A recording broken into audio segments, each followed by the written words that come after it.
should be entropy should be positive.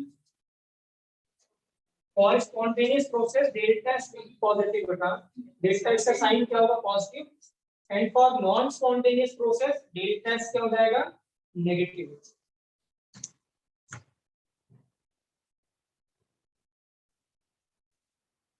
अब क्या कह रहा है बेटा कि हमारे पास बेंजीन है, ठीक है, बेंजीन क्या होता है बेटा, ऐसे 3 बॉन्ड लगे होंगे और इसको हमें किसमें कन्वर्ट करना है बेटा, साइक्लोहेक्सेन। साइक्लोहेक्सेन क्या होता है, ये साइक्लोहेक्सेन का हमने देखा था। तो यहाँ पे अब कोई भी डबल बॉन्ड नहीं आएगा, एक होगा, इसका मतलब क्या बनाना है एल्केन, क्या बनाना है एल्केन। तो कितने डबल बॉन्ड है बेटा, 1 2 और क्या है 3। तो डबल बॉन्ड से हमें क्या बनाना है, सिंगल बॉन्ड बनाना है। तो कैसे बनता है डबल बॉन्ड सिंगल बॉन्ड, इस बॉन्ड को हटाएंगे और यहाँ क्या लगा देंगे 2H, क्योंकि यहाँ पे क्या रहा होगा बच्चों, ये डबल बॉन्ड रहा होगा, तो कार्बन कितने बॉन्ड बना रहा है, 2 बना रहा है। तो 2 बना रहा है तो 2 इस पे क्या रहेंगे हाइड्रोजन, ये भी 2 बॉन्ड बना रहा है, तो बच्चों यहाँ भी कितने रहेंगे 2 हाइड्रोजन। लेकिन अभी सिंगल सिंगल बॉन्ड बना है तो कितने हाइड्रोजन होंगे यहाँ पे 3, और यहाँ भी कितने होंगे 3। तो इसका मतलब क्या होगा, अगर मुझे इस डबल बॉन्ड को ट्रिपल बॉन्ड में कन्वर्ट करना है तो एक H को ऐड कर दूं H2 को, तो H2 को जब इसे ऐड करेंगे तो तोड़ देंगे, एक H इधर आ गया, एक H इधर आ गया, यहाँ पे 3 किसमें यहाँ पे 1 ही होगा, यहाँ पे क्या रहा होगा बेटा 1 ही रहा, सही है, क्योंकि 3 बॉन्ड बना रहा है, 1 2 और क्या 3, ठीक है राइट। और वहां पे कितने होंगे 2। अब क्या है, हमें क्या है 1 से 2 जाना है, तो हम क्या ऐड करेंगे, यहाँ पे हाइड्रोजन ऐड करेंगे। तो एक हाइड्रोजन इसको दे दिया, एक हाइड्रोजन इसको दे दिया। सेम चीज हमने यहाँ क्या है बेटा, H लेके आए, एक इसको दिया और एक इसको दिए, और सेम यहाँ पे एक H लेके आए यहाँ और यहाँ एक H लेके। तो कितने मोल हाइड्रोजन ऐड करोगे आप, 1 2 और 3, क्या ऐड कर रहे हैं हम H2, क्या ऐड कर रहे हैं H2। तो how many moles are there H2। और ये रिएक्शन होती है बेटा निकल कैटलिस्ट के प्रेजेंस में, किसमें प्रेजेंस में, ये 10th में भी रिएक्शन है, हाइड्रोजनेशन ऑफ एल्कीन बोलते हैं इसको, ठीक है राइट। कार्बोनेट्स कंपाउंड चैप्टर के साथ, ठीक है राइट। तो क्या होगा, अब यहाँ पे क्या हो रहा है, वो अंशुमन तुम्हें कमेंट करना जरूरी है, क्यों पूछ रहा हूँ उससे, आगे देखो पीछे वो इन्वॉल्व रहते हैं, कोई भी कुछ बोलेगा लेकिन तुम्हें बोलना जरूरी है, क्या प्रॉब्लम है आपका, स्पॉन्टेनियस। ये क्या है पाई बॉन्ड, पाई बॉन्ड क्या है बच्चों, वीक बॉन्ड होता है, पाई की जगह हमने क्या बनाया है सिग्मा। तो वीक से जब कभी भी हम स्ट्रॉन्ग बॉन्ड बनाएंगे तो एनर्जी हमेशा क्या होगी रिलीज होगी, एनर्जी हमेशा क्या होगी रिलीज। जब स्ट्रॉन्ग से कभी जाएंगे वीक, क्योंकि अब ये ज्यादा स्टेबल हो गया, ठीक है राइट। तो जब कभी भी स्ट्रॉन्ग से क्या जाएंगे बेटा, जब कभी भी वीक बॉन्ड से कभी भी हम क्या बनाएंगे स्ट्रॉन्ग बॉन्ड बनाएंगे तो एनर्जी क्या करेगी रिलीज। प्रोसेस क्या होता है जब एनर्जी रिलीज होती है, इसको बोलते हैं एक्सोथर्मिक, और एक्सोथर्मिक डेल्टा एच का साइन क्या होगा बच्चों, दिस मींस राइट ऑप्शन क्या है इसमें, डेल्टा एच क्या है नेगेटिव। अब आप देखिए क्या बेंजीन जो है क्या अपने आप कन्वर्ट हो रहा होगा इसमें, नहीं, क्या अपने आप कन्वर्ट हो रहा है नहीं, यहाँ पे आप क्या यूज कर रहे हो, तो ये प्रोसेस अपने आप नहीं होगा, इसमें प्रोसेस क्या हो गया नॉन स्पॉन्टेनियस, और नॉन स्पॉन्टेनियस होते डेल्टा का साइन क्या हो जाएगा, तो बताइए राइट आंसर क्या है, तो दोनों ही क्या है नेगेटिव। तो डेल्टा एच और डेल्टा एच बेटा दोनों क्या है नेगेटिव, सिंस प्रोसेस इज क्या बेटा नॉन स्पॉन्टेनियस, ठीक है राइट। क्लियर है बेटा, 7 हो गया,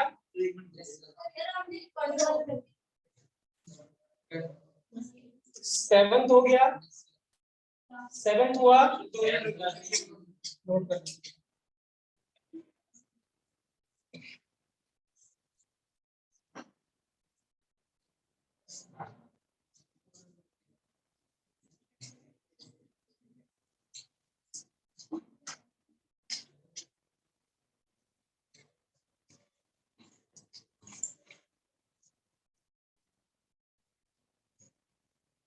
हो गया, 7 बताइए हुआ क्यों नहीं हुआ, किससे हुआ बेटा 7?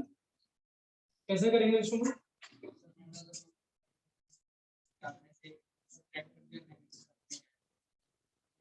तुमने सही किया। ये क्या है देखिए बेटा, अगर मैं यहाँ पे पॉजिटिव चार्ज का मतलब क्या है, ये रेजोनेटिंग स्ट्रक्चर दे रखा है। तो अगर मैं यहाँ एक डबल बॉन्ड लगाता हूँ, यहाँ एक डबल और यहाँ डबल लगाता हूँ, ठीक है राइट। इतने मैंने कम बना रखा है, कम बना रखा।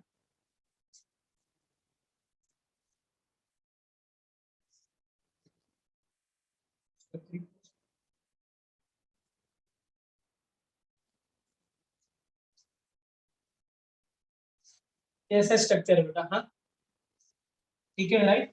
कितने कार्बन हो गए? 1 2 हो गए पूरे। अब देखिए क्या है बेटा, राइट पॉजिटिव चार्ज है मतलब क्या होगा, रेजोनेंस रहा होगा।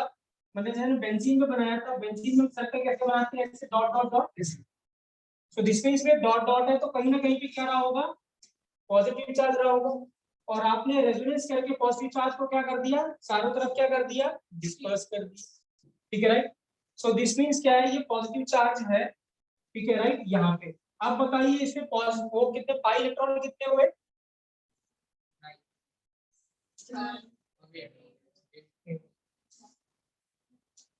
क्लियर है? हुआ क्या बेटा, अगर मैं इसका रेजोनेंस करता तो ये बॉन्ड यहाँ जाता और यहाँ पे क्या बनाते आप, प्लस।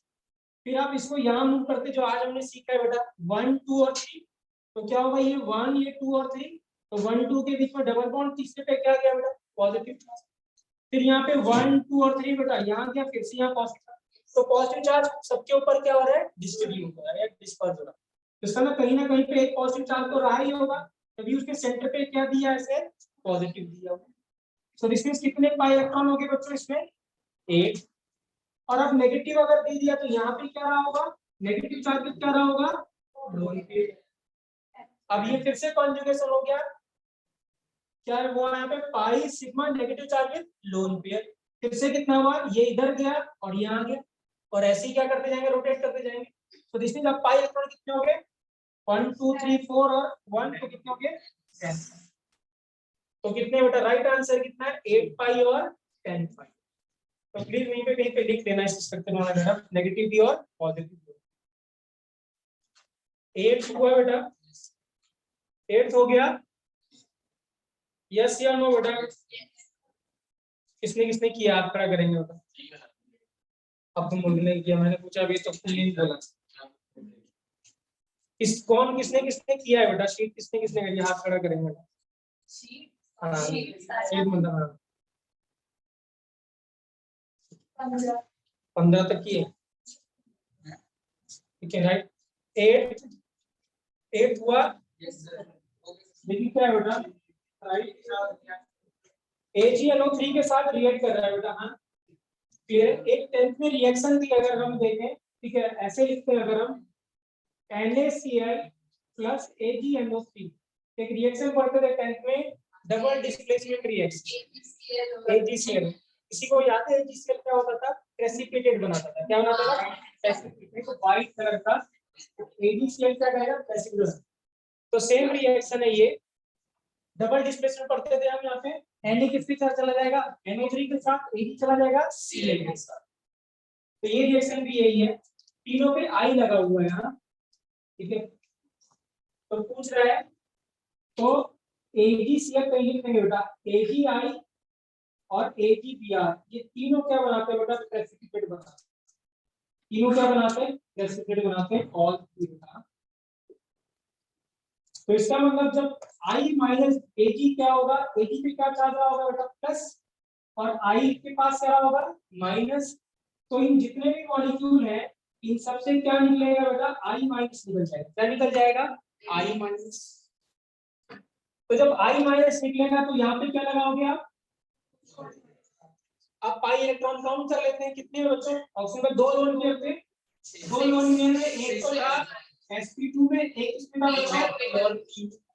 तो कितने हो गए 6 पाई, क्या हो जाएगा बेटा, क्लियर है, कोई डाउट बेटा, करेक्ट है। अब इससे रिपीट, तो सब एरोमेटिक कौन सा है, ए, दूसरा क्या हो जाएगा, अब दूसरा वाला जो बनाएंगे बी ऑप्शन है, ये यहाँ पे प्लस, और दूसरा देखिए क्या है बेटा, दूसरा ये है ये ध्यान देंगे बेटा, दोनों ही एंटी एरोमेटिक कोई भी नहीं। क्यों? क्योंकि ये वाला जो कार्बन है sp3 है, और यहाँ पे बहुत सारे कार्बन क्या है, दोनों ही क्या है, नॉन है।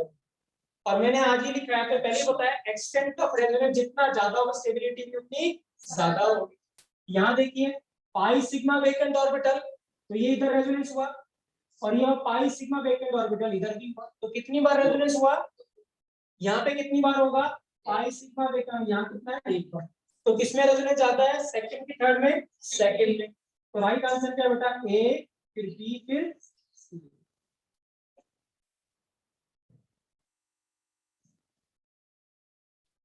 फिर है नाइन्थ बेटा, नाइन्थ हुआ, दूसरा कौन सा कार्बन है जिससे हमें क्या बेटा, अच्छा स्टेबिलिटी ऑर्डर करना।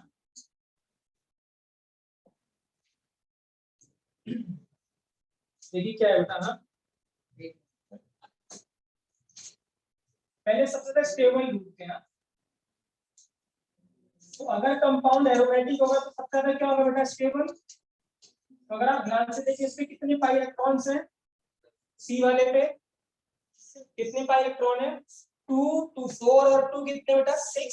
How many pi electrons are there, और ये क्या हो गया, तो इसका मतलब जो फोर्थ, सॉरी जो थर्ड है वो सबसे ज्यादा क्या है बेटा, स्टेबल है। तो देखिए क्या है बेटा, कार्बन पे नेगेटिव चार्ज का मतलब क्या हुआ, मैंने पहले बोला वो कोई जरूरी नहीं आपको लोन पेयर देगा या नहीं देगा, वो उसकी मर्जी है। नेगेटिव चार्ज क्यों आया होगा, नेगेटिव चार्ज के साथ क्या होगा, देखिए यहाँ पे हार्दिक कितने बॉन्ड बना रहा होगा, ये 3 बनाएगा, एक एच रहा होगा। कितने इलेक्ट्रॉन होते हैं हार्दिक उसमें, अपरमोस्ट में, कार्बन में 4, तो 3 तो चलेंगे, 1 2 और 3, एक डॉट रह गया। अब नेगेटिव चार्ज आया होगा तो उसने एक इलेक्ट्रॉन क्या किया होगा, एक्सेप्ट किया होगा, तो साथ में क्या होगा, तो जब कभी भी कार्बन पे नेगेटिव चार्ज होगा बेटा तो हमेशा उस पे क्या होगा, एक लोन पेयर। तो टोटल इलेक्ट्रॉन कितने होते हैं, 6। अब इसमें एक ही आंसर है बेटा, जिसमें सब, इसमें जो डी करेक्ट है। फिर 10th बेटा, 10th हुआ, सबसे ज्यादा एरोमेटिक कौन है इसमें, फर्स्ट वाला क्या सब एरोमेटिक है, तो सबसे स्टेबल कौन सा हुआ, फर्स्ट वाला। कितने इलेक्ट्रॉन है इसमें बेटा, 6 पाई इलेक्ट्रॉन, ठीक है। फिर आप ध्यान से देखिए बेटा ना, यहाँ पे बेंजीन है, ये ऐसे लगा हुआ है, और ये CH2। असली तभी हमने इसके कैनोनिकल फॉर्म बनाए थे, कितने कैनोनिकल फॉर्म थे इसके, 5। करेक्ट है, क्लियर है। और अब हमारे पास क्या था, अगला वाला स्ट्रक्चर देखिए, एक ये है CH2 डबल बॉन्ड CH और CH2+। इसके कितने बनाए थे मतलब हमने कैनोनिकल फॉर्म, सिर्फ 2। तो जितना ज्यादा रेजोनेंस होगा वो उतना ज्यादा क्या होगा बेटा, स्टेबल। करेक्ट है। क्या फोर्थ वाले में रेजोनेंस है, नहीं, फोर्थ वाले में रेजोनेंस नहीं है। तो सबसे स्टेबल कौन सा हुआ, फर्स्ट, फिर किसमें रेजोनेंस आता है, थर्ड में, फिर किसमें, और फिर क्या, कोई डाउट नहीं, क्लियर है। 11th हो गया, इसमें ढूंढना था लीस्ट स्टेबल। हाँ, लीस्ट स्टेबल मतलब आपको ढूंढना था क्या, नॉन एरोमेटिक। तो बताइए, नॉन सॉरी एंटी एरोमेटिक, तो एंटी एरोमेटिक कौन सा है इसमें से, किसमें 4 पाई इलेक्ट्रॉन है बताइए, सी में, वही आंसर। ठीक है, राइट। फिर 12th हो गया, कौन सा एरोमेटिक है इसमें से, बी एरोमेटिक है, 6 पाई इलेक्ट्रॉन है।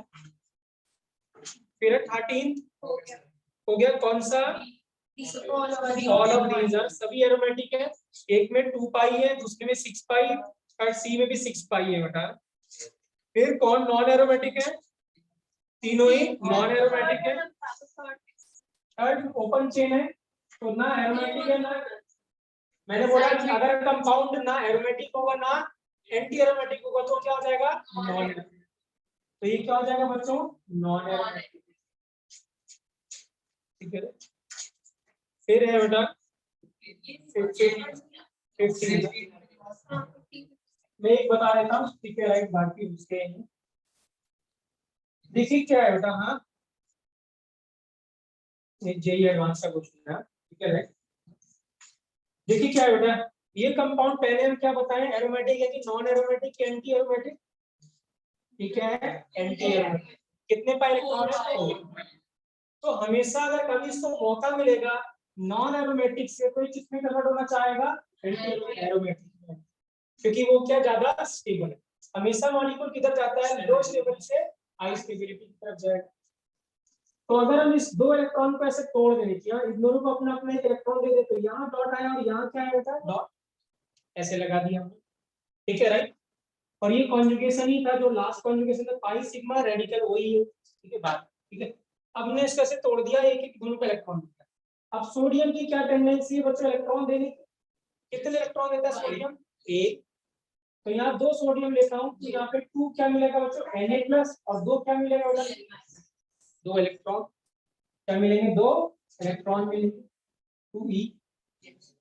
अब 2 इलेक्ट्रॉन क्या करा मैंने, इसने 2 इलेक्ट्रॉन दिए, तो एक इलेक्ट्रॉन इसको दिया, तो इसमें क्या चार्ज है, और इसको भी एक दिया, तो इसमें भी नेगेटिव चार्ज है। Now tell me how many 6 electron, how many electrons are there, क्या बन गया कंपाउंड। तो राइट आंसर क्या है, क्लियर है, कोई डाउट। अब अगला वाला इसका बिल्कुल उल्टा है। जो आयरन है बच्चों, याद रखिएगा बेटा, आयरन 2 ऑक्सीडेशन नंबर शो करता है, या 2 चार्ज रहता है, या तो +2 या तो आयरन क्या होता है, ठीक है ना। जो +2 वाला लूज करेगा और किसमें जाएगा, +3 में, और +3 वाला गेन करेगा, किसमें जाएगा, +2। मैं रिपीट कर रहा हूँ, Fe2 वाला क्या करेगा, एक इलेक्ट्रॉन लूज करेगा, तो किसमें जाएगा, +3 में, और +3 से +2 तो एक इलेक्ट्रॉन क्या करेगा, गेन करेगा। तो यहाँ पे क्या गिवन है हमें बच्चों, Fe3+, तो वो क्या करेगा इलेक्ट्रॉन, अब यहाँ पे फिर से तोड़ेंगे, तो यहाँ पे डॉट और डॉट, तो ये क्या करेगा, इलेक्ट्रॉन क्या करेगा बेटा, एक्सेप्ट करेगा, तो जब सॉरी ये इलेक्ट्रॉन एक्सेप्ट करेगा, तो देगा क्यों, मैक्सिमम है ना वो, जो ऑलरेडी जो मैक्सिमम में होगा वो और थोड़ा दे सकता है, जो मिनिमम में होगा वो देगा, मैक्सिमम वाला तो क्या करेगा, इलेक्ट्रॉन एक्सेप्ट करेगा, जितना देना था वो दे चुका है ना। आयरन 3 ही इलेक्ट्रॉन अगर देना था तो 3 दे चुका है, क्या बताइए और ये दे सकता है, जैसे मैं कहूँ सोडियम Na+ इलेक्ट्रॉन देगा कि लेगा, लेगा, क्योंकि ऑलरेडी दे चुका है, एक ही इलेक्ट्रॉन देता है, और वो ऑलरेडी वो दे चुका है, तो इस तरफ क्या करेगा, एक्सेप्ट। डेफिनेशन लिखवाई थी मैंने ऑक्सीडेशन ऑक्सीडाइजिंग एजेंट की, अगर एलिमेंट अपने हाईएस्ट ऑक्सीडाइज स्टेट में होता है तो हमेशा ऑक्सीडाइजिंग एजेंट होता है, और ऑक्सीडाइजिंग एजेंट क्या होता है, जो इलेक्ट्रॉन एक्सेप्ट करता है। तो कभी भी एक क्वेश्चन आ जाए कि आइडेंटिफाई द ऑक्सीडाइजिंग एजेंट, आपको पहचानना है कि किसका ऑक्सीडेशन नंबर सबसे हाईएस्ट है, वही क्या होगा, ऑक्सीडाइजिंग एजेंट। सो यहाँ पे Fe+3 है, आयरन ने 3 इलेक्ट्रॉन देने थे और 3 ही वो दे चुका है, इस समय अब इसके पास फर्दर टेंडेंसी नहीं इलेक्ट्रॉन लूज करने की, इस तरह ये एक्सेप्ट करेगा।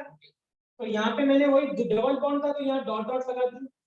अब ये क्या करेगा, इसके 2 मोल लेता मैं, तो एक इलेक्ट्रॉन एक्सेप्ट करता है, एक और करता, तो ये किसमें चला जाता है, ये 2+ में। अब यहाँ पे कितना जा रहा था बच्चों, तो राइट आंसर क्या आता है इसके पास, क्लियर है, नहीं समझ में आया, रिपीट करूं क्या मैं बेटा, देखिए क्या है, ये हमारे पास था, ऐसे था, मैंने इस बॉन्ड को तोड़ दिया, तो यहाँ क्या लगाया बच्चों, डॉट और डॉट, और यहाँ पे क्या है, Fe3+ है, और मैंने इसके 2 मोल ले लिया, Fe3+ ले लिया। इसका क्या काम है, इलेक्ट्रॉन लेना, तो इसने एक इलेक्ट्रॉन जब लिया बच्चों, तो इसकी यहाँ पे क्या चार्ज है, और इसने भी एक इलेक्ट्रॉन एक्सेप्ट किया, तो यहाँ पे भी क्या चार्ज आया, अब ये क्या बन गया, इसको हटा देते हैं, तो ये क्या बन गया, एरोमेटिक, कितने इलेक्ट्रॉन हो गए, 2 पाई, तो 2 पाई के साथ क्या हो गया, एरोमेटिक। तो ये आंसर क्या बेटा, ये इसका आंसर, तो क्या आंसर इसका, बी, करेक्ट, ये भी यस। अगला वाला भी सेम क्वेश्चन है, बताइए क्या होगा, फर्स्ट किसका रेट ज्यादा होगा, फर्स्ट का कि सेकंड का, किसका रेट ज्यादा होगा, फर्स्ट का कि सेकंड का। देखिए क्या है बेटा, हाँ ऐसे सोचिए, मैं ऐसे कहता हूँ,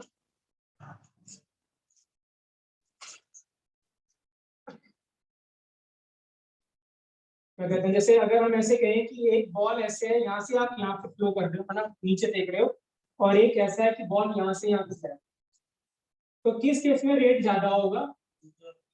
क्या रीजन देंगे? क्योंकि इसकी इनिशियल एनर्जी क्या थी? ज्यादा। या हम ऐसे कह दें कि ये क्या, इसकी क्या एनर्जी क्या है, सबसे कम है, यहाँ एनर्जी क्या सबसे ज्यादा ही नहीं है, इसकी पोटेंशियल सबसे ज्यादा है कि नहीं?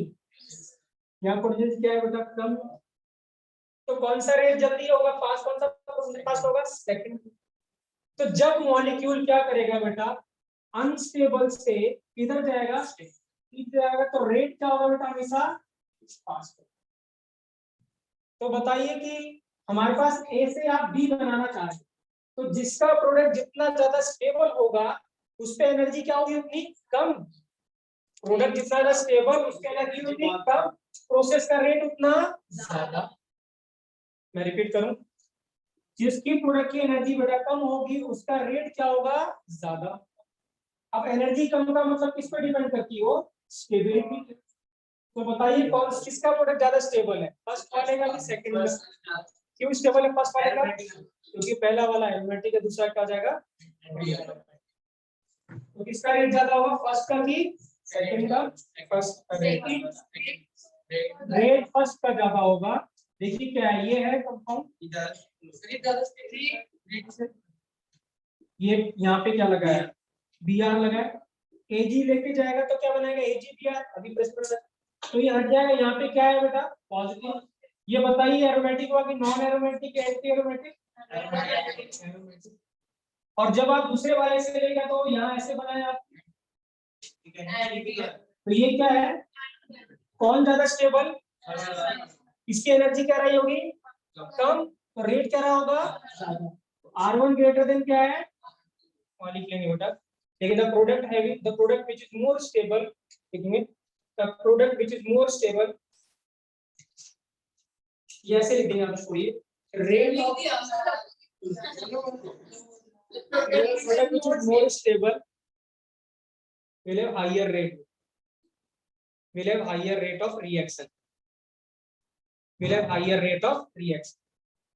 मतलब जो ROR है वो डायरेक्टली प्रोपोर्शनेट क्या होता है बेटा? Stability of product. क्या होता है? Stability of product. Rate of reaction, ROR का मतलब rate of reaction directly proportionate to the stability of product. जितना प्रोडक्ट स्टेबल होगा रेट ऑफ रिएक्शन क्या होगा? उतना ज्यादा। 18th हो गया होगा बेटा, हाँ 19th भी हो गया होगा, 20th एल ही ऑप्शन में देखते ही पता चल रहा है। ऑल कार्बन एटम पढ़े भी नहीं ऑप्शन लोगों ने। All carbon atom should be sp2 और sp होना चाहिए था, क्या sp होना चाहिए। 21 हो गया होगा, 22 which is the following is aromatic हो गया होगा। थर्ड एरोमेटिक है, और कौन सा एरोमेटिक? बस third aromatic. which of the structure is aromatic बताइए? 23 थर्ड एंड क्या है? फोर्थ। थर्ड में कितने इलेक्ट्रॉन है? 6, और फोर्थ में कितने हैं? 2 पर, ठीक है। 24th हो गया होगा, ठीक है। 25th भी हो गया होगा, 26th भी हो गया होगा, 27th भी, हाँ 20 which is most stable, most stable मतलब आपको क्या ढूंढना था? एरोमेटिक। which is aromatic बच्चों? कौन सा एरोमेटिक है? फोर्थ एरोमेटिक है। क्लियर है? 27 क्लियर है? बेंजीन लिखा हुआ है तो उससे साफ ही पता चल रहा है।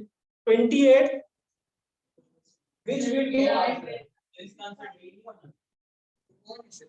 कौन सा? 28 का DQ। डाइमराइज का मतलब क्या होता है? जब दो मॉलिक्यूल लिखते हैं बेटा, मैं बात सर, जब दो मॉलिक्यूल मिलकर एक मॉलिक्यूल बनाते हैं तो क्या होता है? जो बच्चे नहीं जानते लिखते बेटा, डाइमराइजेशन मतलब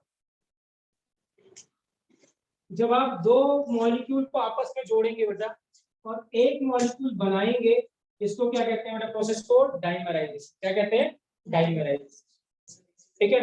और यही अगर आप n मॉलिक्यूल लेते हो और एक बनाते हो तो बोलेंगे पॉलीमराइजेशन। क्या बोलते हैं? पॉलीमराइजेशन। जब आप Na ले रहे हो और एक मॉलिक्यूल बना रहे हो, An बना रहे हो, तो क्या बोलेंगे इसको? पॉलीमराइजेशन।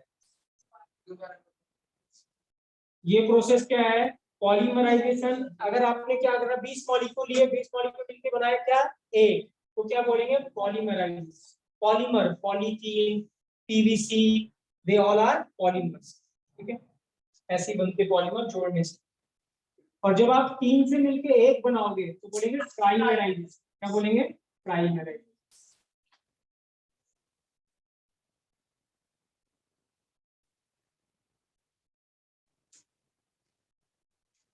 जैसे ऐसे लिख देना है।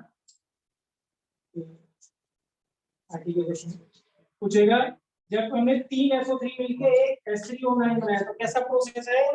ट्राइमराइजेशन, डाइमराइजेशन की पॉलीमराइजेशन। तो कितने मॉलिक्यूल यहाँ पे? 3, 3 से क्या बन रहा है? एक, तो क्या बोलेंगे? ट्राइमराइजेशन। क्या बोलेंगे? क्लियर? अब देखिए यहाँ, तो कौन रिएक्ट करना चाह रहा होगा, कौन डाइमराइज करना चाह रहा होगा? जो ऑलरेडी कोई जो स्टेबल है, क्या वो किसी के साथ बॉन्ड बनाना चाहता है? नहीं। जो ऑलरेडी स्टेबल है उसको किसी के साथ बॉन्ड बनाने की जरूरत नहीं। तो जो अनस्टेबल होगा वही बनाएगा, डाइमराइज करेगा। तो एंटी एरोमेटिक कौन सा है? ये वाला है ना। अब ये डाइमराइज कैसे करेगा वो ध्यान से देखेंगे। फिर से क्या करते हैं बच्चों, इस बॉन्ड को यहाँ से तोड़ देते हैं, एक इलेक्ट्रॉन दोनों को यहाँ दे दिया, और ऐसे ही इसका एक और मोल लिया यहाँ पे, और इसके एक एक बॉन्ड को ऐसे तोड़, और फिर इनको क्या करा हमने? आपस में जोड़ दिया, डबल एक बॉन्ड बना दिया। तो इसको क्या बोलेंगे? डाइमराइज। बना देना, इंपॉर्टेंट है, प्रोडक्ट पूछेगा बाद में आपसे कि क्या प्रोडक्ट बनता है। तो ये ऐसे था, दूसरा भी ऐसे लिया था हमने। हमने क्या करा, इस बॉन्ड को तोड़ा, क्या लगा? यहाँ डॉट और यहाँ डॉट, और क्या लगाया बेटा? यहाँ डॉट, यहाँ डॉट। अब हमें दो दो इलेक्ट्रॉन दिख रहे हैं, तो दो डॉट मिला के क्या बनाएंगे बेटा? एक बॉन्ड, यहाँ एक बॉन्ड, और हमें मॉलिक्यूल क्या मिलेगा बेटा? ये मॉलिक्यूल।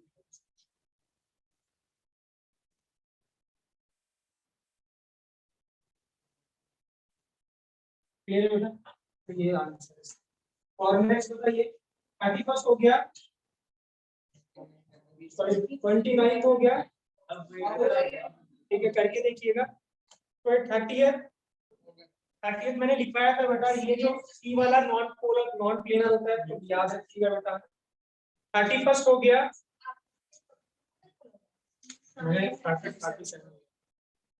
तो क्या 31 हो गया?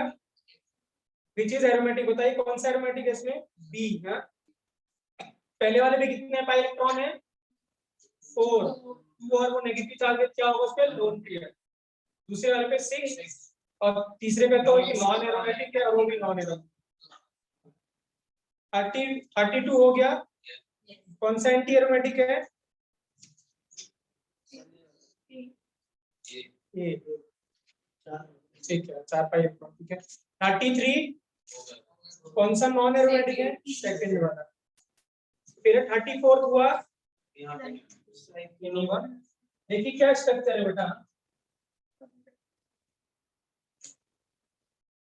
ऐसा स्ट्रक्चर है। देखिए ध्यान से, क्या बोल रहा है? कितने पाई इलेक्ट्रॉन दिख रहे हैं बच्चों? पहले इसमें देखिए हमें, कितने? 4। तो 4 का कितना हो गया? 8। ठीक है, राइट। अब क्या है, अगर 8 से कितना हो जाए? 10 हो जाए, तो ये क्या बन जाएगा? एरोमेटिक। दूसरा 6 हो जाए। अब क्या हो, अब इसका मतलब या तो 6 हो जाए इसका, या तो इसमें हाइड्रोजन जोड़ देते हैं। तो लेकिन जैसे ही हाइड्रोजन जोड़ोगे ये एरोमेटिक नहीं बन जाएगा, ये नॉन एरोमेटिक हो जाएगा। क्यों? क्योंकि जब हाइड्रोजन जोड़ोगे तो डबल बॉन्ड हटा देंगे। अब क्या हो गया? sp3 हो गया। क्या ये एरोमेटिक बना? नहीं। ये क्या बना? Non aromatic. इसका मतलब हाइड्रोजन इसमें ऐड नहीं करेंगे, हम हाइड्रोजन क्या करेंगे? रिमूव करेंगे। अब देखिए क्या यहाँ पे ध्यान से देखिएगा, क्या रहा होगा बच्चों? 2H। क्या रहा होगा? 2H।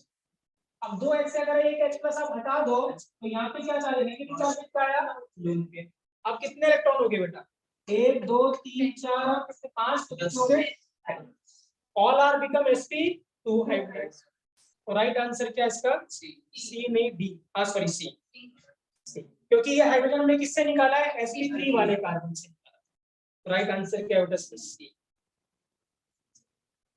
अंजुमन लिख लो,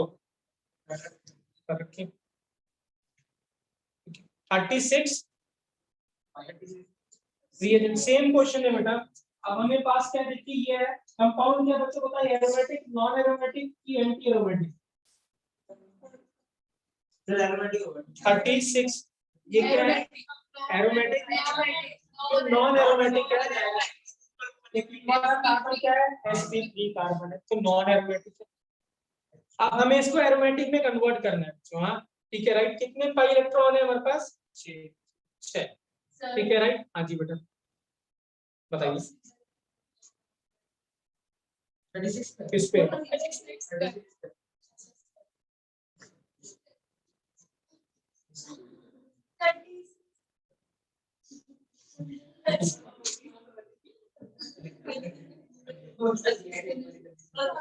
तो अब हमें क्या करना है बेटा, यहाँ से आपको रिमूव क्या करना है पहले मुझे बताइए।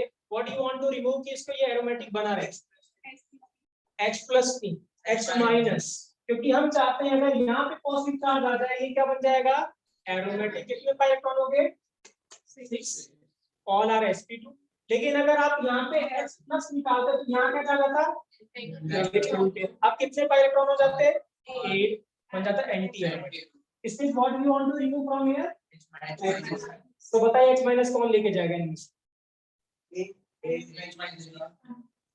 कौन लेके जाएगा, कौन रिएक्ट करेगा H माइनस के साथ, H प्लस। बाकी सब पे तो नेगेटिव नेगेटिव है ना, क्या है OH माइनस, क्या है H माइनस, और एक HSO3 माइनस, या क्या है HCO3 माइनस। सब पे नेगेटिव नेगेटिव, क्या ये H माइनस के साथ रिएक्ट करेंगे, नहीं, कौन करेगा, तो राइट आंसर क्या है इसका, बी। अब है last, to convert the best aromatic compound. अब देखिए ये है हमारे पास, ये भी पुराना क्वेश्चन है नीट का, ठीक है राइट। अब ऐसा क्वेश्चन है और हमसे पूछा है कि इसको एरोमेटिक में कन्वर्ट करना है, तो हमें पता है कि अगर यहाँ से पूरा का पूरा चला जाए, इसमें क्या आ जाएगा, पॉजिटिव, तो ये बन जाएगा।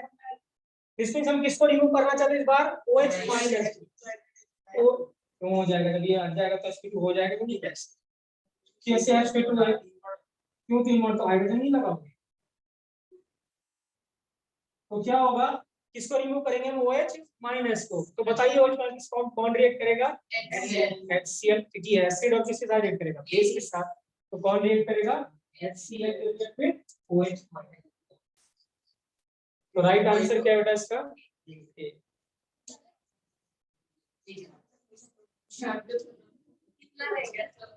है राइट। कंप्लीटिंग बेटा लास्ट टॉपिक है जीओसी का, ठीक है लिखेंगे।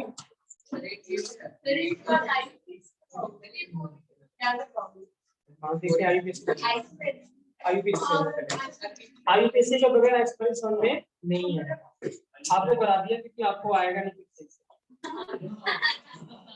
आया तभी आएगा, तभी तो मैं कराऊंगा अभी, क्योंकि आपको जब अगर मैं किसी पूछूंगा किसी कंपाउंड के 2 आएंगे, जैसे मैं अगर ऐसे कहता हूँ 1 2 3 4 5, और मैंने ऐसे बना दिया, और एक बार ऐसे बना दिया, तो कितने आइसोमर हुए इसके, 3, क्यों 2, क्यों से है, तो इसके लिए हमें क्या करना चाहिए, आईयूपीएसी नेम आना चाहिए। तो जब तक आपको आईयूपीएसी नेम नहीं आएगा, आप आइडेंटिफाई नहीं कर पाओगे कि किसके कितने आइसोमर बने। तो फर्स्ट विल डिस्कस क्या, आईयूपीएसी, और बेसिक चीज भी डिस्कस करेंगे कि कितने सिग्मा, कितने पाई, कितने लोन पेयर, और क्या हाइब्रिडेशन होगी, राइट। तो आपको पहले से आता है। अगर आप पहली एक्सरसाइज देखें इसकी MX1 की, उसमें ये है कि बताओ क्या sp2 है कि sp3 है, कि कितने सिग्मा कितने पाई है। तो विल स्टार्ट फ्रॉम देयर, क्योंकि एनसीईआरटी ने वहीं से स्टार्ट किया उसको, तो हम पहले वही डिस्कस करेंगे, then will go for IUPAC. देखिए ना, हीट ऑफ कंबशन बेटा, लेकिन हेडिंग हां वो लिखना है, वो उसके तो वही रखेंगे, देखिए हीट ऑफ कंबशन निकाल लीजिए, heat of combustion, heading heat of combustion, ना लेकिन टॉपिक इसको के समझ heat of combustion, heat of combustion short form में लिखेंगे HOC, लिखेंगे HOC। हीट ऑफ पहले था हीट ऑफ हाइड्रोजनेशन, ये क्या होता है heat of combustion. Easy topic है।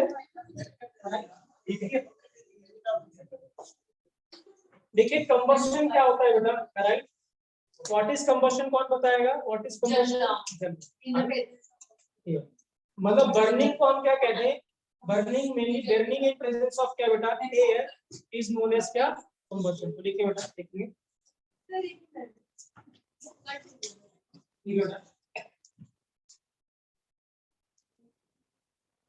अमाउंट ऑफ एनर्जी बेटा, लिखिए अमाउंट ऑफ, सभी लिखो बेटा, amount of energy release, amount of energy released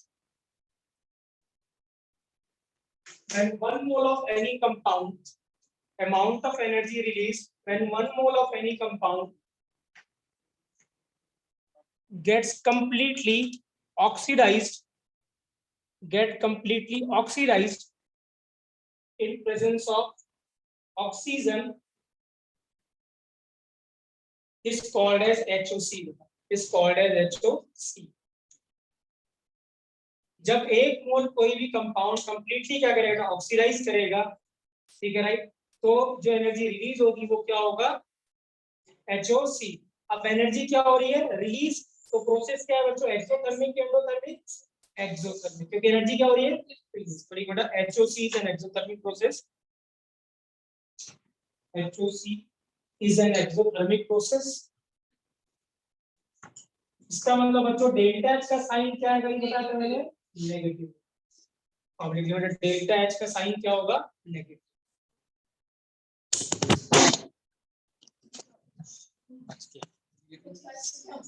बहुत बार बच जाता है, ये सही है, वन प्लस के फोन सही है, कवर सही नहीं है, वन फोन सही है, शुरू से टेस्ट भी तो बहुत सारे दिन से ही हो रहा है इसका, क्या एक्चुअल में टेबल टेढ़ा है ना, तो इसमें थोड़ा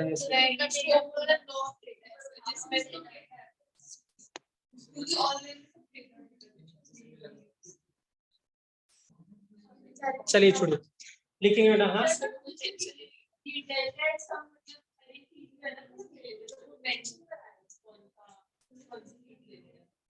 जब डेल्टा एच करेंगे तब डिस्कस करेंगे, लेकिन क्या होगा, डेल्टा एच एक कॉमन वर्ड है जो किसके लिए, किसी हीट के लिए यूज किया जाएगा केमिस्ट्री में, ठीक है। बट ये फर्क होगा कि आप जब डेल्टा एच लिखेंगे तो वहां पे कभी फॉर्मेशन आएगा, कभी कंबशन आएगा, कभी रेजोनेंस एनर्जी आएगा, ऐसे या लैटिस एनर्जी आएगा, ठीक है राइट। सो अब देखिए क्या है बेटा, हाँ अभी मैंने बताया था, अगर हमारे पास क्या है बेटा, कोई अनस्टेबल मॉलिक्यूल है और उसको हम क्या कर रहे हैं बेटा, ऑक्सीजन के साथ में बर्न कर रहे हैं, ठीक है राइट, और एक स्टेबल मॉलिक्यूल है और इसको ऑक्सीजन के साथ बर्न कर रहे हैं, इसका रेट में R1 लिखता हूं, इसका रेट R2 लिखता हूं, तो बताइए किसका रेट ज्यादा होगा, R1 का। अनस्टेबल क्या करेगा, जल्दी रिएक्ट। दूसरी चीज, किस पे ज्यादा एनर्जी रिलीज होगी, अनस्टेबल होगी R2 पे कि R1 पे, एनर्जी किस में रिलीज होगी ज्यादा, किस प्रोसेस में होगी, फर्स्ट में एनर्जी ज्यादा रिलीज होगी, किसमें बेटा, सेकंड।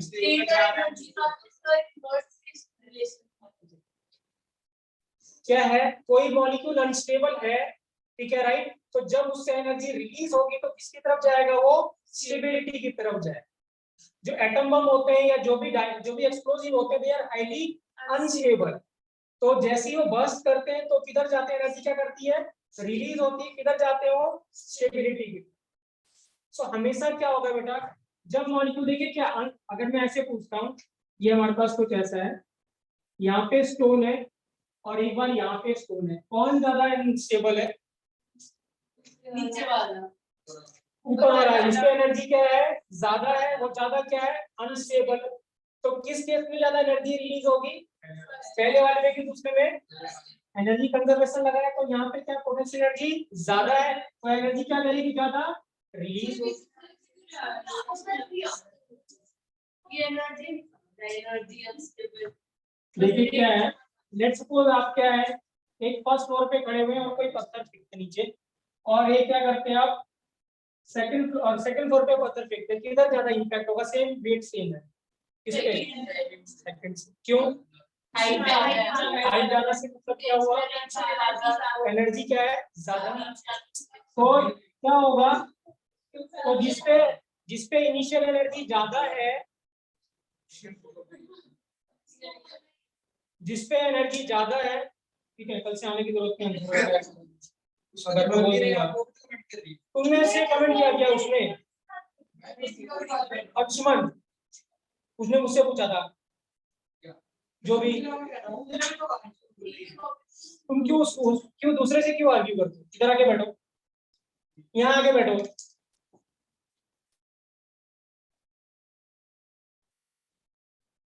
यहाँ पे क्या है बच्चों, लेट्स सपोज क्या है, अगर आप फर्स्ट फ्लोर पे खड़े हैं और एक सेकंड फ्लोर पे खड़े हैं, आपकी एनर्जी कहाँ पे ज्यादा हो, तो ये क्या है, यहाँ पे एनर्जी ज्यादा, और मैंने बोला था जिसपे एनर्जी ज्यादा है वो अनस्टेबल है कि स्टेबल है, तो ये अनस्टेबल। और यहाँ पे सेम, हम यहाँ पे जो भी है, जो फ्लोर है हमारे पास, यहाँ पे हम स्टोन गिराना चाहते हैं, तो अब जब स्टोन थ्रो करेंगे कहाँ पे ज्यादा इम्पैक्ट होगा, तो इम्पैक्ट ज्यादा मतलब एनर्जी कहाँ ज्यादा रिलीज होगी, सेकंड वन। एनर्जी कंजर्वेशन है ना, initial energy is equal to क्या बेटा, तो जिसकी इनिशियल एनर्जी उसकी फाइनल एनर्जी भी क्या होगी ज्यादा, तो ये ज्यादा, तो ये भी क्या होगा ज्यादा। तो इसका मतलब क्या होगा, अगर हमारे पास क्या है अनस्टेबल मॉलिक्यूल है, ठीक है, और हम बर्न करना चाहते हैं, यहाँ पे क्या होगा, लेट्स सपोज आपके पास ऐसे फॉर एग्जांपल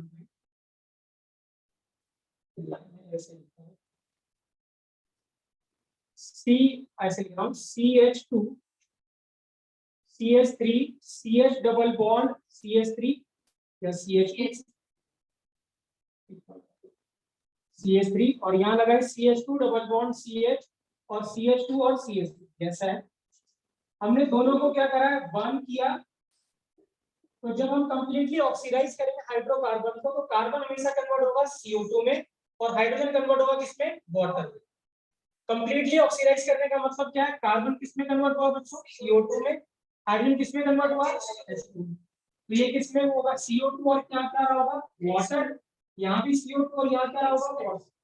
ये दोनों मॉलिक्यूल सेम मिले कि नहीं मिले, तो इसका मतलब प्रोडक्ट तो दोनों के लिए क्या है सेम, तो प्रोडक्ट की एनर्जी तो क्या है दोनों की सेम। तो इसका मतलब यहाँ पे जो आपने यहाँ से गिराया था और एक यहाँ से गिराया था, तो प्रोडक्ट की एनर्जी तो क्या है सेम, सेम लेवल पे गिरे थे दोनों के। लेकिन अब क्या होगा, जो स्टेबल होगा उससे एनर्जी क्या रिलीज होगी, कम, अनस्टेबल से एनर्जी क्या रिलीज होगी, ज्यादा। तो इसका मतलब हम ये कहते हैं यहाँ पे जो डेल्टा एच आएगा इसका साइन क्या है, नेगेटिव, और ये भी डेल्टा एच का साइन क्या होगा, नेगेटिव। तो किस केस में ज्यादा एनर्जी रिलीज होगी, जो क्या होगा मॉलिक्यूल क्या होगा अनस्टेबल, वो एनर्जी क्या होगी ज्यादा रिलीज। अब क्वेश्चन ये है कि अब इस दोनों में हमें पहचानना है कि कौन ज्यादा अनस्टेबल है। तो बताइए क्या देख के बता सकते हैं, हमने स्टेबिलिटी ऑफ एल्कीन पढ़ा था पहले, होता कैसे बताते हैं stability of alkene, alpha hydrogen. Tell me how many alpha hydrogen are there, इसमें कितने हैं बाद में बताएंगे, पढ़ते नहीं बिल्कुल भी। ये कितना डबल बॉन्ड, ये बगल वाला क्या है कार्बन, ये कौन सा होगा अल्फा कार्बन, तो कितने 3 और 3 कितने 6। और यहाँ इसके बगल वाला क्या है 2, तो यहाँ कितने अल्फा कार्बन है 2। तो कौन ज्यादा अनस्टेबल है, सेकंड वाला क्या ज्यादा अनस्टेबल। तो जो मॉलिक्यूल जितना अनस्टेबल होगा एनर्जी उतनी ज्यादा क्या करेगी रिलीज होगी, क्योंकि अनस्टेबल वाला किधर जा रहा है स्टेबिलिटी की तरफ। अनस्टेबल वाले का एनर्जी इनिशियल क्या है ज्यादा है, और जो स्टेबल वाला इनिशियल एनर्जी उसके पास क्या है कम। लेकिन दोनों जो लैंड कर रहे हैं वो क्या कर रहे हैं, सेम प्रोडक्ट बना रहे हैं, तो प्रोडक्ट की तो एनर्जी दोनों के लिए क्या होगी सेम। तो किसमें एनर्जी ज्यादा रिलीज होगी, जो अनस्टेबल। तो लिखेंगे यहाँ पे बेटा, लिखेंगे HOC is directly proportional to, sorry inversely proportional to stability of क्या बेटा alkene, या stability of compound कर दो, क्या है स्टेबिलिटी ऑफ क्या बेटा कंपाउंड। जो कंपाउंड बच्चों क्या होगा ज्यादा क्या होगा बेटा स्टेबल होगा, उसमें HOC क्या होगा उसका कम। याद रखें बच्चों मैग्नीट्यूड की बात कर रहे हैं, किसकी बात कर रहे हैं मैग्नीट्यूड। मतलब यहाँ पे ऐसा नहीं जैसे ये माइनस कितना है, ये -50 है और ये क्या है बेटा माइनस कितना है 70 है, तो हम यहाँ पे -70 वाले को ज्यादा ही मानेंगे, -50 वाले को क्या मानेंगे कम मानेंगे। तो हम यहाँ पे किसको कंपेयर कर रहे हैं नेगेटिव, याद रखना है। पहली बात। दूसरी बात क्या है बेटा, अगर क्या है, लेट्स सपोज आप किसी फ्यूल को बर्न करना चाहते हो, CH4 है और एक फ्यूल है CH3 और CH3 है, तो आप दोनों ही एल्केन है, तो स्टेबिलिटी आप ज्यादा कंपेयर नहीं कर पाओ।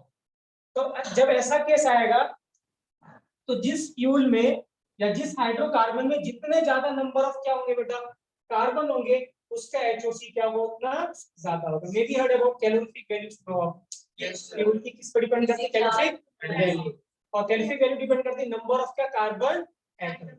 तो जितना ज्यादा कार्बन एटम होगा उतना अच्छा क्या होता है वो, तो लिखिए सेकंड पॉइंट, HOC ये फर्स्ट था, ये second, HOC is directly proportional to number of carbon atom, number of, किसी में भी जनरली जब क्या होगा, खुद ऐसा नहीं है, जिसमें ज्यादा कार्बन एटम होंगे बेटा उसका ही HOC क्या होगा बेटा, ज्यादा। तो प्रायोरिटी आप किसको दोगे, पहले नंबर ऑफ कार्बन एटम को, उसके बाद किसको दोगे, स्टेबिलिटी। जिसमें कार्बन एटम ज्यादा होंगे बेटा उसका HOC क्या होगा, हमेशा ही ज्यादा होगा। ठीक है।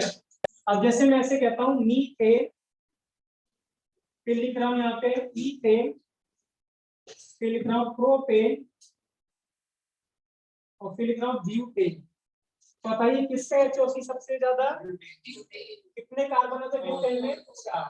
ब्यूट का मतलब कितने कार्बन होते हैं, C4H, ब्यूटेन।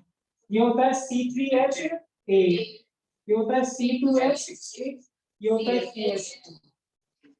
ठीक है। तो LPG में क्या होता है, कौन सी गैस होती है LPG में, सिलेंडर में प्रोपेन और ब्यूटेन। LPG में कौन सी थी, प्रोपेन और ब्यूटेन। और CNG क्या होता है,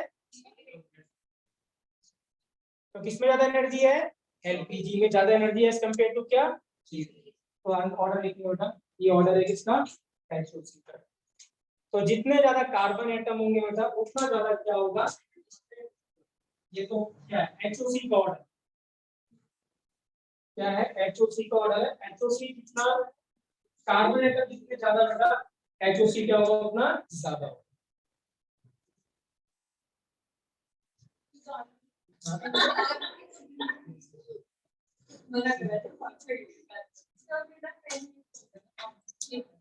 चलिए देखते कौन बताता है बेटा,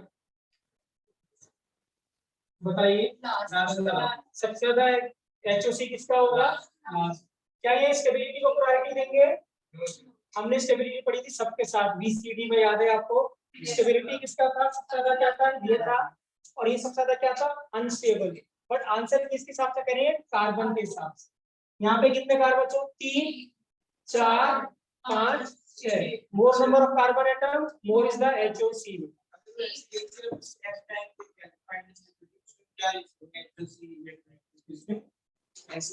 एल्कीन की स्टेबिलिटी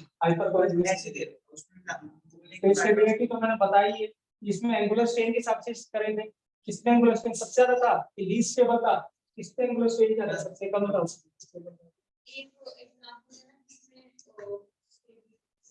अभी तक बहुत सारे थे।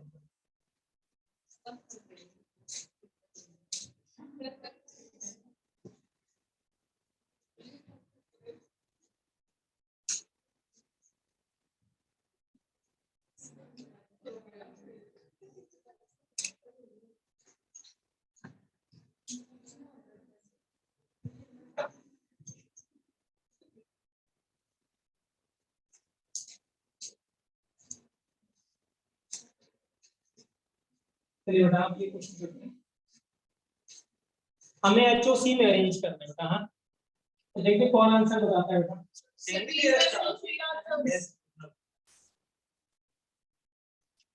अब बताइए बच्चों HOC का ऑर्डर बताना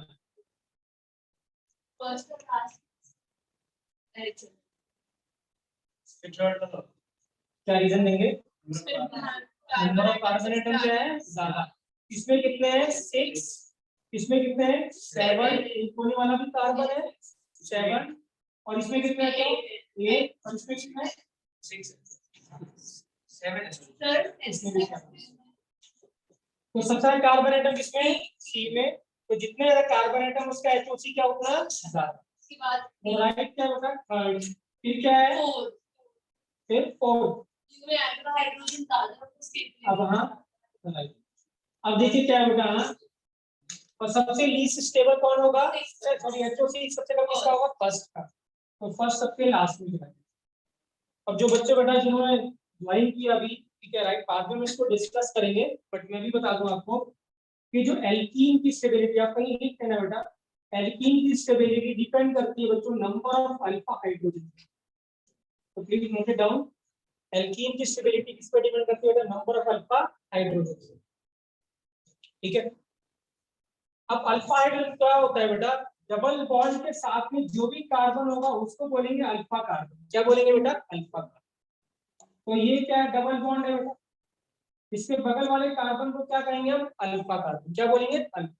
डबल बॉन्ड के बगल में ये कार्बन एक अल्फा है, ये वाला कार्बन एक अल्फा है, और एक ये कार्बन, तीन ही कार्बन है बेटा। अगर जो इसके साथ लगे हो डबल बॉन्ड के साथ, एक इस एंड पे और एक इस एंड के साथ, एक। अब ये वाला कार्बन अगर आप ध्यान से देखो, दो ऑलरेडी बॉन्ड बना रहा है, तो इस पे कितने हाइड्रोजन होंगे बच्चों, दो। तो क्या बोलेंगे, दो अल्फा हाइड्रोजन होंगे इस पे। ये वाला कार्बन कितने बॉन्ड बना, सिर्फ एक, तो बचे कितने बेटा, तीन। तो इस पे कितने अल्फा हाइड्रोजन होंगे, 3 अल्फा हाइड्रोजन। करेक्ट है। यहाँ पे कितने बेटा बॉन्ड बना रहा है, दो, तो बचे कितने रहेंगे, दो अल्फा। तो टोटल अल्फा हाइड्रोजन कितने होंगे बच्चों इसमें, 7 अल्फा हाइड्रोजन। करेक्ट है, कोई डाउट, किसी को भी डाउट है। अब इसकी बात करते हैं, यहाँ पे क्या ये डबल बॉन्ड है बेटा, है ना, तो इसके बगल वाला कार्बन एक ये अल्फा है और ये वाला अल्फा कार्बन, दो ही अल्फा कार्बन है। तो इस पे कितने हैं बेटा, इस पे कितने बॉन्ड बना रहे हैं, दो। तो इस पे कितने हो गए बेटा, दो और होंगे, तो दो अल्फा, ये भी दो बॉन्ड, तो ये भी दो, तो कितना हो गया, 4 अल्फा। तो पहले हमने आंसर किसके हिसाब से किया है, नंबर ऑफ कार्बन एटम। इसमें कितने होगा बेटा, 8। अब इन दोनों में कितने देना, 7 और 9। अब हम ऑर्डर किसके साथ करेंगे, स्टेबिलिटी ऑफ एल्कीन। अब जो एल्कीन पे जिस पे अल्फा हाइड्रोजन जितना ज्यादा होगा वो ज्यादा क्या होगा, स्टेबल। और हमने लिखा था HOC जो इनवर्स प्रोपोर्शनल टू स्टेबिलिटी। तो जो लीस्ट स्टेबल होगा उस पे एनर्जी क्या होगी, ज्यादा होगी। तो लेस स्टेबल कौन सा हुआ, फोर्थ वाला। तो इसकी एनर्जी क्या है, सबसे ज्यादा। 3 के बाद तो क्या आया, फिर क्या आया, फोर्थ, फिर क्या होगा, सेकंड। क्या मैं रिपीट करूं बेटा, क्लियर है, असीम क्लियर है बेटा आपको।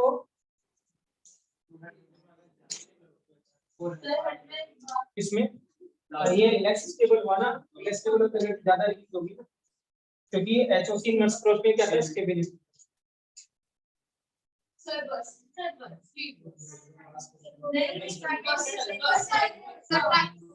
हाँ टाइम हो गया, मुझे पता है लास्ट कुछ नहीं कर रहा अभी, बोल रहे बस बोल रहे अपना करो।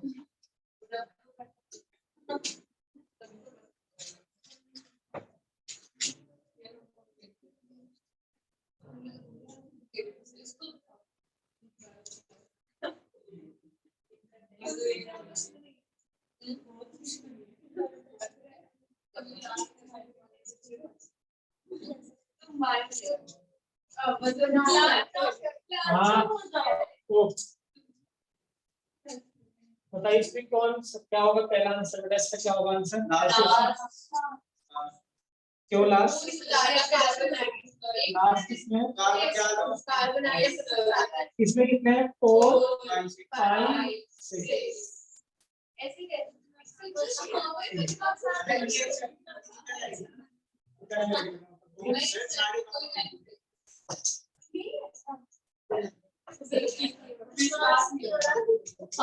दिखाइए बेटा, वो दिखाइए जरा।